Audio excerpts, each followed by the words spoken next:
What have you learned from your students? If anything. What I've learned from my students is that students today are completely full of shit. That is what I've learned from my students. Is that much like the generation before them, the only thing they are really interested in is you telling them how right they are and how good they are. That is the same mentality that basically forces Harvard to give out B's to people that don't deserve them, out of the fear that they'll go to other schools that will give them B's, and those schools will make the money. We live in a country that seems to be just in this massive state of delusion, where the idea of what you are is more important than you actually being that. And it actually works as long as everybody's winking at the same time. And then if one person stops winking, you just beat the crap out of that person, and then they either start winking or they go somewhere else. But it's like, yeah, my students just, all they want to hear is how good they are and how talented they are. And they're not really, most of them aren't really willing to work to the degree to live up to that.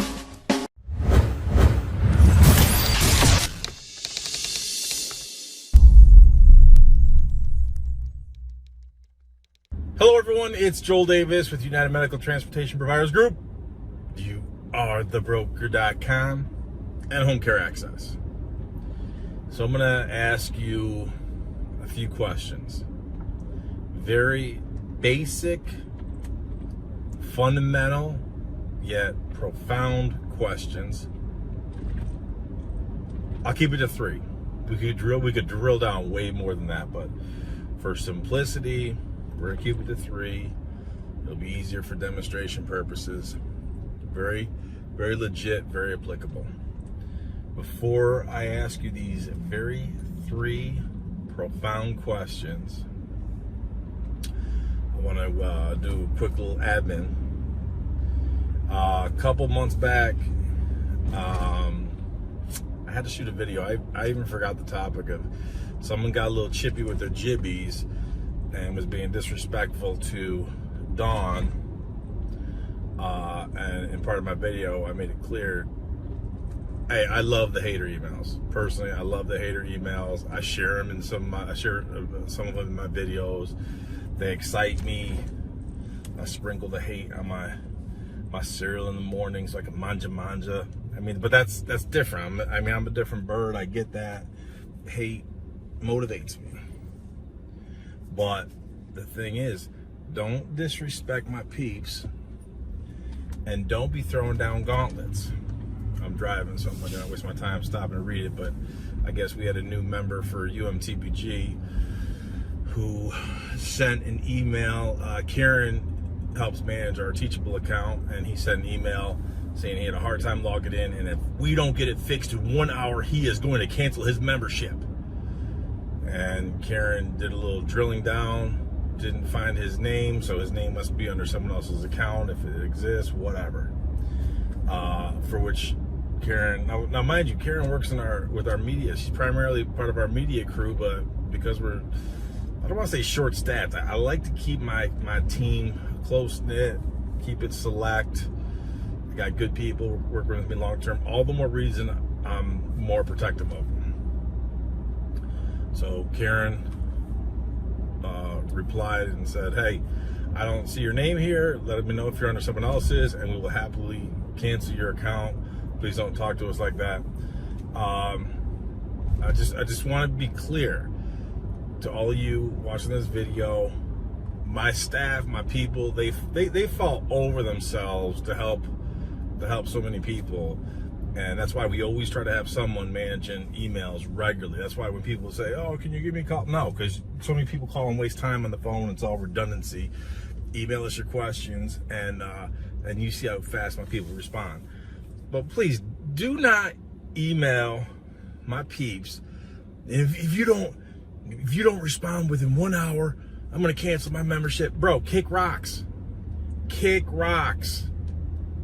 Do not ever throw down a gauntlet on me or my people. If you can't be respectful, kick rocks. I don't care about your $47. Your $47 a month for a membership, what's that? $1.20 a day? That's bubblegum money. You think my people? I mean, Karen is like one of the nicest people in the world. You're gonna like throw down a gauntlet on Karen. If you don't respond in 1 hour, I'm gonna cancel my membership. Kick rocks, bro. Kick rocks. I don't care about your $47 a month. I don't care if it was $4,700. I don't care if it's $47,000. You're chasing bubblegum money. So whatever, whoever this person was cancels the account and races to get the refund because you're desperate. You need that bubblegum money. I know I'm getting a little antsy here, but like, dude, I love hater emails. Send me the hate. I'm cool with the hate. Send me the hate, but don't be a tough guy when it comes to my peeps, because my peeps fall all over themselves to try to help everybody, and trust me, I already got them busy enough. They're gonna respond if someone purchases the ebook and they don't get it right away. Trust me, you're gonna get it. My people are always come through. So don't be a tough guy because you're antsy and you're gonna what? Hold your bubblegum money against us? We don't care about your kick rocks and go chase your bubblegum money. As I digress. Just be courteous to my people, please. Me, send the hater emails. Love it. Crunch that up. Just don't confuse me for a beta, limp, gimp, simp. That ain't me. That ain't me, man. So, anyways, question number 1. And I want you to be absolutely honest. Remove yourself out of the equation, whatever you might be in, and try to be as unbiased as you can, and honest with yourself as you can. It's all about self-awareness here. Be honest with yourself. First question, very simple. Would you purchase a business that has no customers? Now, I know someone, Joel, it all depends. I mean, if you are looking at it from an abstract point of view, stop. If you're still watching this, because I know my little alpha rant right there a minute ago just turned off some of you betas and alpha simps, limps, and gimps, and you checked out and unsubscribed. I'm cool with that. But for those of you who are still here, you know my personality. You know where we're going with this. I need you to be honest with yourself. Don't get all weird and abstract and overthink it. Would you purchase a business that has no customers? No, you wouldn't. You might purchase the assets, in which case that's an asset sale or whatever. But what are you purchasing? You got no customers. All right, second question. Again, I could drill these way down. I could drill these so far down, but I'm trying to be as simple as possible, so don't overthink it. Next question. Would you purchase a business? You can even ask, would you want to operate a business where you, the business owner, you can't even set your own pricing? Would you want that? Again, don't give me some abstract, Joel, well, if we theorize and under the conditions of this, stop. Just be honest. Would you purchase a business that has no customers? Would you purchase a business where you can't even set your own pricing, your own rates? And then third, again, very simple, very basic. We're keeping this nice and easy, nice little warm back massage here. Would you purchase a business where someone else, some other third party, has operational control over your business? Very basic. Would you purchase a business? I like your business. Oh, that's great. Okay. Oh, okay. Let me take it. Okay. Here's all the money. Okay. I want it now. And you have limited, let's say limited, make everyone feel better, that you have limited operational control over your business. 3 key things. Would you purchase a business that has no customers? Would you purchase a business where you can't set your own pricing, your own rates? Would you purchase a business that someone else, some other third party, has operational control over you? The obvious answer is no, you wouldn't. No, you wouldn't. Not only wouldn't you to any one of the 3, You most certainly wouldn't do it if it was 2 out of the 3, and you most certainly wouldn't do it to all 3. So if that's the case, why are you building a business that replicates all 3 of the? And again, I could drill this party. I could go so far. I could drill this party down to 12 questions, 24. I could get very granular, but I won't. I'm just simple demonstration. 3 key things. Would you purchase a business that you have no customers? Would you purchase a business where you can't set your own pricing? Would you purchase a business where you are giving operational control to somebody else? Then why you wouldn't? So why would you build a business in that manner? And even more delusionally, is that even a word? I don't think so, but would you even have more delusion to think that if you build a business that technically says no to all 3 of those questions, what makes you think you're going to sell it for big bucks? What makes you think you're going to sell it for big bucks?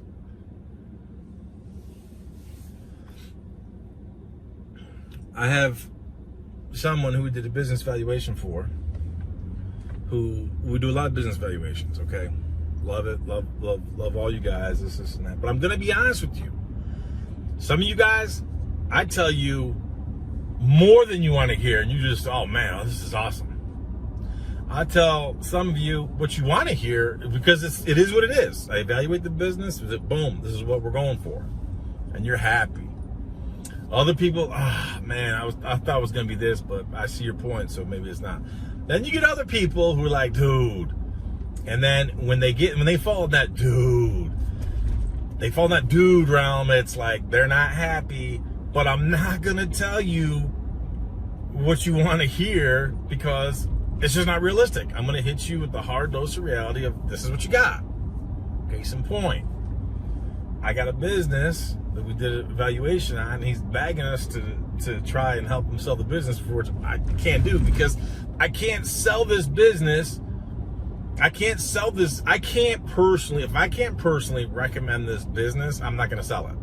I'm not going to be involved in that acquisition. It would be easy for me to say, oh yeah, okay, let me help this, that, and I can make some fast cash, whatever. That's counterintuitive to what I do, because when we do the valuations, most times we're going to end up staying on for a longer period of time, helping throughout the transition process, helping the new owner, all that kind of stuff. And a lot of times we still work with the old owner, do other business ventures and other things, and that's awesome. So we got this one client provider who's doing a little over 2 million. Again, here's the problem. All broker work.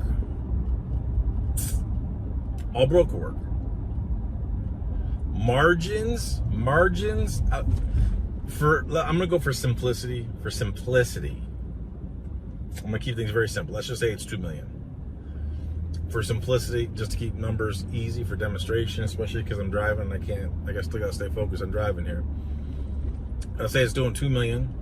Let's say this business is doing 10%, which I'm not cool with that. I am not cool with 10% margin. But when you look at it, and again, it's actually pennies below that. So he's actually, technically, you could argue he's in single digit numbers in terms of margin. That's like, dude, no. I've never worked with you before. You claim that you read my stuff before. You claim that you watched my stuff before, but you don't follow any of it. And we never worked before throughout the duration. Now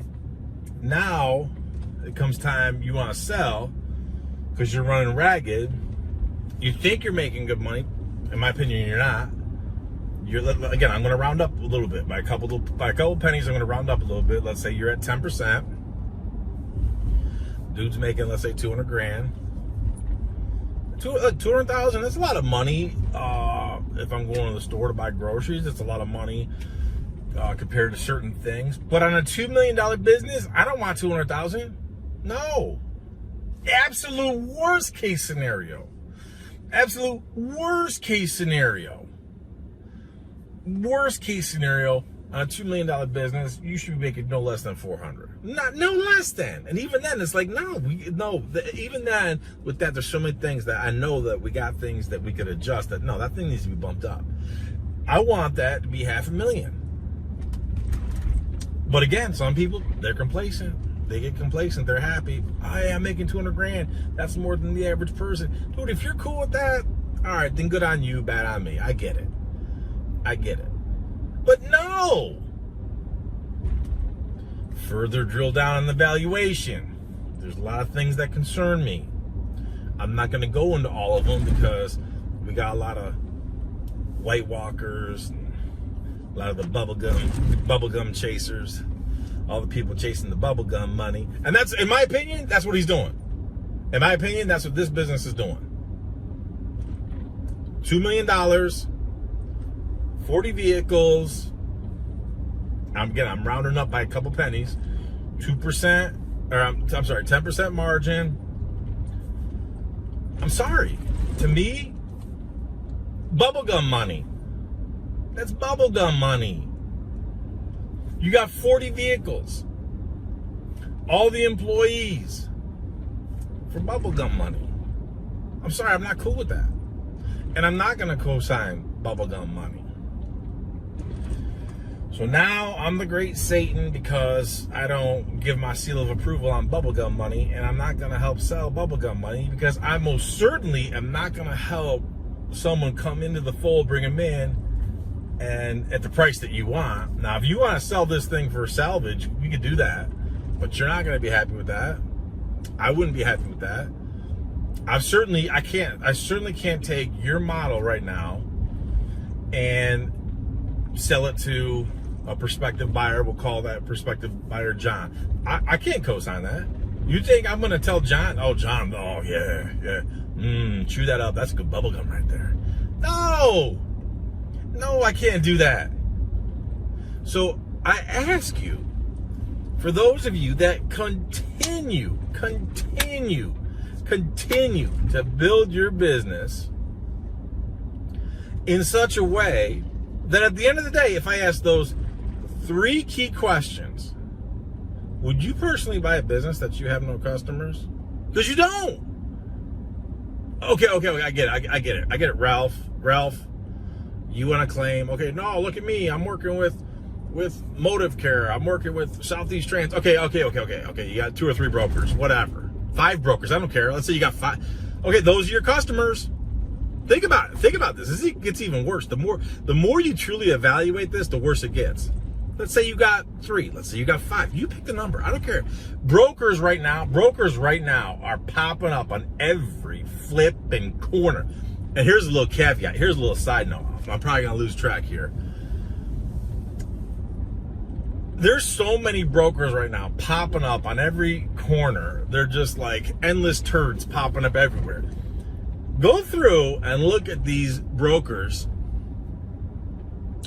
and they're all trying to force you into using their software, their apps. Go through and read the fine print.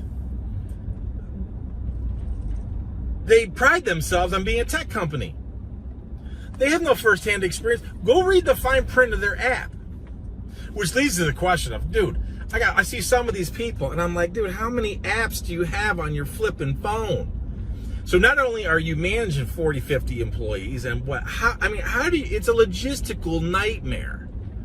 You got all these different apps to chase all this bubblegum money, low margin this, low margin that. It's all bubblegum. It's bubblegum money. You can't set the rates. And who's the winner in all this? Quote unquote, the broker, who is a tech company. Logisticrat, before they changed their name because their brand sucked and they had to change to Motive Care, they started out as a software platform. They started out as a software platform, I want to say like in the mid to late 80s. Obviously, they've had a lot of evolutions over the years, but they're publicly traded. How many vehicles, how many drivers do you think they've ever owned? None. All these other brokers, how many drivers, how many vehicles they got? None. all these new turds that are popping up all over the place. I mean, it's amazing because it used to be back in the day, if there was a broker, we were familiar with them, we heard of them. There's so many brokers now popping up on every corner, and they're so small and regionally based. But then you got these providers coming out, lapping them up. That's a new broker, new opportunity. Dude, you're chasing bubblegum money. So I'm the great Satan because I won't co-sign bubblegum money. I have other businesses. I got them in mind right now. 25 vehicles. 25 vehicles. So here's the business I was just telling you about. We just finished this valuation. They're not happy with me. I'm not gonna tell you what it's going for right now, what I listed it as, for a number of reasons. Because I'm not gonna have all the White Walkers and the bubblegum money chasers and all your group chats. I gotta be very careful how much I reveal. So there's a fleet of 40 vehicles, 2 million. Bubblegum money. Got another company has 25 vehicles, doing over 4 million. Which one would you flippin' want? Which one would you want? 25 vehicles, doing 4.2, 4.3. Let's say we're gonna keep it easy. Go 4 mil. 25 vehicles, doing 4 mil. And great. How is that possible? Great margins. Great margins. No bubblegum money there. No brokers. Won't even touch them. Won't even touch the brokers. Get solicited every day. Get solicited every day by the new turds. New turds in the market. Hey, we're a new turd in the market. You want to sign an agreement with us? Oh, I know you're already drowning in 10 feet of water, but if we give you 5 more feet of water, it might be pretty good. We'll give you the volume. 25 vehicles doing four. We're going to keep it simple, 4 million. 25 vehicles doing 4 million. 40 vehicles doing 2 million bubblegum money. Which would you rather have? Which would you rather have? Again, it's great. It's so fundamental. It's so critical. Joel, you're an a-hole. I can't believe you speak like this. Okay, beta. Okay, beta. Kick rocks, beta. Go chase your bubblegum. They're on the gauntlet. If I don't get a response in 1 hour, I'm going to cancel my membership. No, please, please don't. We need your $47. We're desperate for your bubblegum. Would you build a business that has no customers? Oh no, but Joel, technically I do have customers. We work for 3 different brokers. We work for 4 different brokers. We work for 5 different brokers. Look at our trip volume. Go back, watch the videos where we talk about Kevin and his business. You want to start drilling down more questions? I mean, think about it. Let's say you're serving 3 brokers, 4 brokers, 5 brokers. Pick the number. The more the merrier. Let's have a partay up in this joint. Those brokers, when they lose their contract to another broker, do you think you're going to get advance notice? Hey, you know what? ABC Medical Transportation Company provider, our contract is coming up for renewal in 6 months. We're hoping to get it. We're not sure. There's a chance we're going to lose it. Okay, then they contact you again 3 months out. Hey, we're 3 months out. It's not looking good. We might be losing this contract. Not sure. But here's the deal. If you do, then okay, then you go to these guys. And okay, then they contact you 1 month out. Hey, you know what? Things really aren't looking good on our end. I don't think we're going to get this contract. Looks like we're going to lose it to this other broker. So do you really think something like that happens? No! Because every single flipping time one broker loses the contract to another, it's 9 out of 10 times it's a complete surprise. Or when you do find out, it's like you're almost at the midnight hour.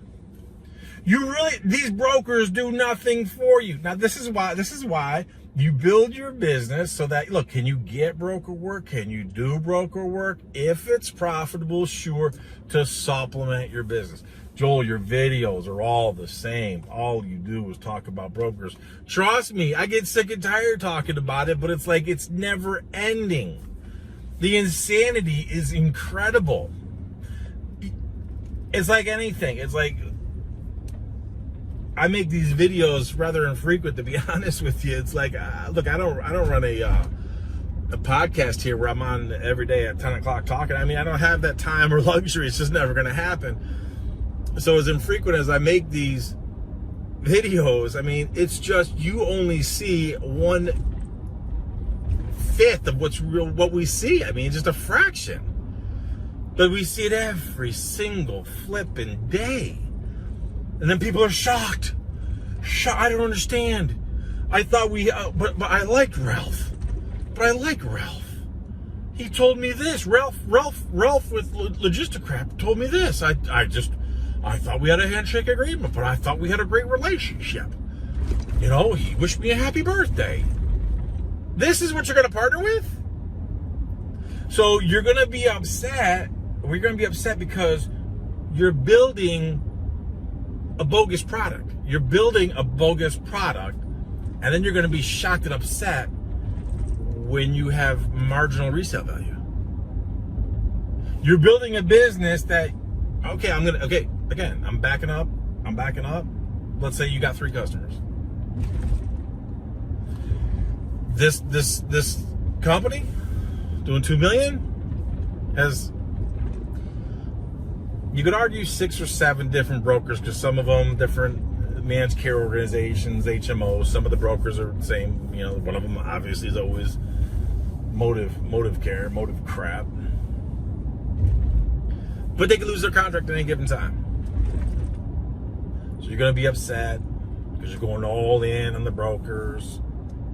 And all the while you're going all in on the brokers, you are letting them set your pricing. I mean, think about that. You go in business to build your own, to make more money, establish your own self-control, destiny, financial independence, make more, just bottom line, increase your lot in life. And yet you go into a business where you can't even set your own pricing. Think that thing through. I'm gonna start a business and let you, hey, I'm gonna start this business. Can you set my rates for me if you don't mind? Oh, hey, listen, I'm gonna sit behind my desk and I'm gonna wait. Can you just give me a call? Just find some customers for me and just call me. Just send them over. You want email? Fax? How about I just fax you? You fax me?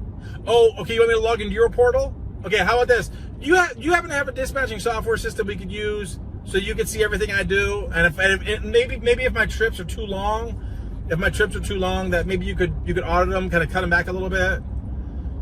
No, don't worry. You can approve it. You approve the trip, but if there's something you don't like about it, just let us know. You can take back those funds. You could give us a technicality. You could slow roll the pay. You can do it. It's okay. No. Okay, so then you're going to be my customer. You're going to be my gatekeeper. You're going to be my toll booth operator. You get all the customers. Go ahead. Just send them over. Okay, we'll log into the portal. We're going to use your dispatching software system. Okay. You set our rates.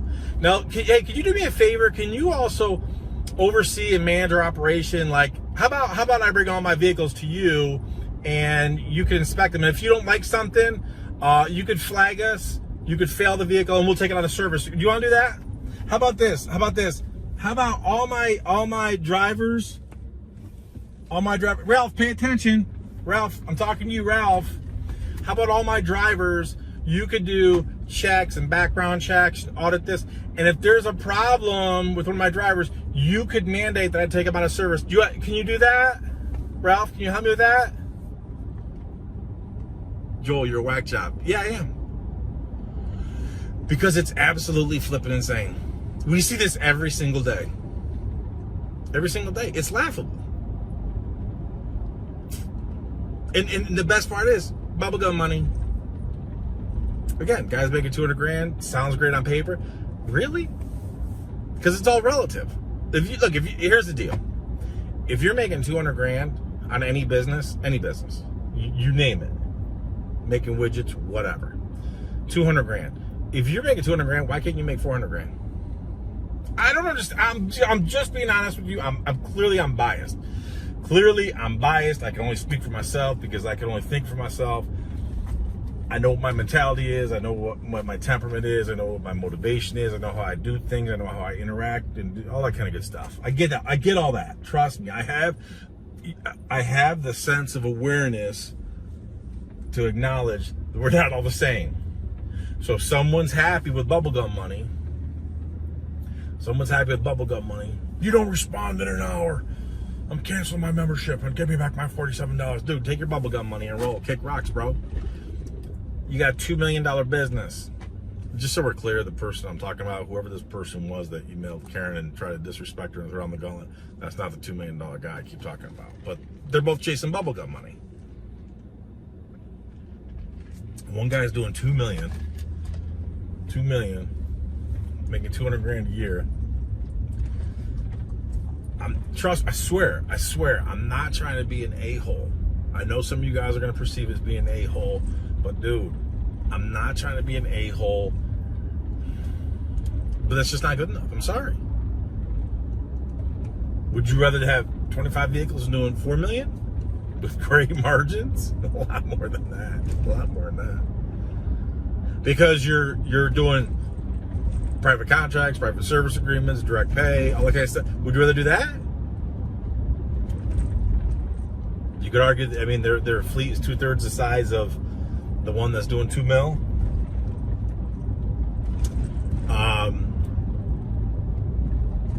Less HR problems, more freedom, flexibility, and time. Go start another business. Go start a home care.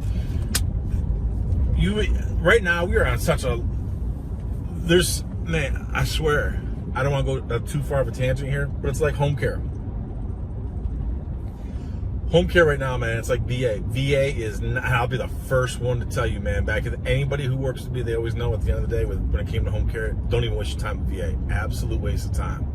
Slow payers, slow rollers, slow margins. Dude, it's a totally different ball game. When the businessman was in office, what did he do? Deregulated everything. Back in the day, I'll give you an example. There's certain, because as a vet, I get VA benefits as well as I got my own healthcare policy, all that stuff, right? But the VA, I mean, VA gets a bad rap. At least in New York, VA is great. And it used to be, you'd have to, if you were going to do a medical treatment, you'd have to, travel an hour up to Syracuse or wherever, this and that. Because that businessman in office deregulated all that, some of you may remember when the businessman in office said, it makes no sense to make all these vets travel all these distances. Why not have them go to a local doctor and then the VA just pays for it? Boom, boom, boom, done. Boom, done. Systematically ever since then, it's almost like VA is starting to mirror what a lot of these government programs are doing now. Well, wait a minute. It makes more sense to keep people at home, have them let them age in place, be cared for at home. Let's fund this and give more money. Now you're seeing more and more states throwing more money at it because it's actually not. Do you pay more to the caregiver, pay more to the agency, but guess what? Long term, you save more money. And the VA right now is paying some phenomenal flipping rates. Where am I going with this? My point is, it's like, dude, let's say you were making 200 grand over here with an EMT.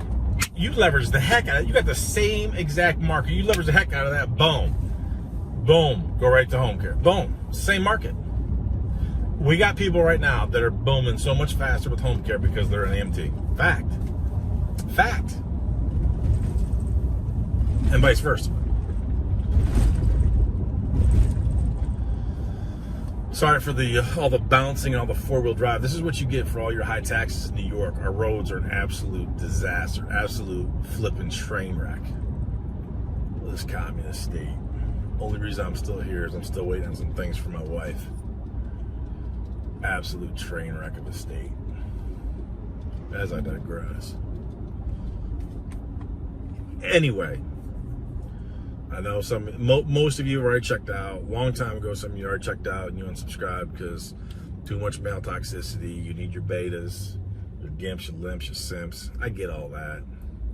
If you're still watching now, you're awesome. But I'm with absolute sincerity, I just want you to ask yourself, maybe you're new, you're just starting out, maybe you've been in business for a year, maybe you've been in business for 3 years, 5 years or more. Ask yourself, what do you really have to sell at this point in time? If you personally wouldn't go out and buy a business that has no customers, You can't set your own pricing. They have to, that guy out there in La La Land, out in broker land, he sets your pricing.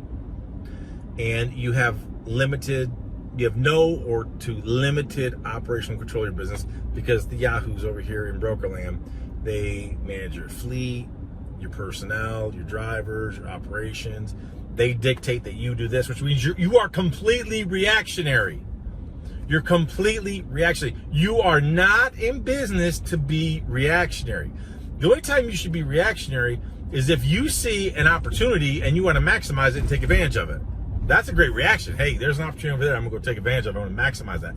You could argue that's reactionary. Yep, you're responding to an opportunity. Boom. Let's go maximize it. But when you're in a situation where someone else dictates and has operational control, they can tell you, okay, they could just pop up. Go read the fine print of your agreements. Go read the fine print where they talk about their ability to have, inspections, on advance notice inspections. They could just show up on a whim. They could inspect your vehicles, take some out of service if they want. There's a problem with the driver, didn't sign this, didn't do that, whatever it was, take him out of, quote unquote, out of service, as in like this driver can't service trips for our company, being the broker. So that means that screws up your logistics. That screws up. I can't use Billy because Motive Care said Billy can't do it he's suspended for 2 weeks. So I could use him for the other brokers. It's insanity because you're responding to someone else.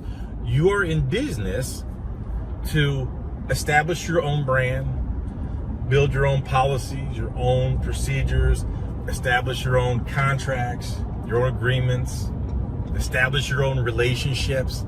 Absolutely set your own pricing. Give discounts in exchange for volume, have different agreements.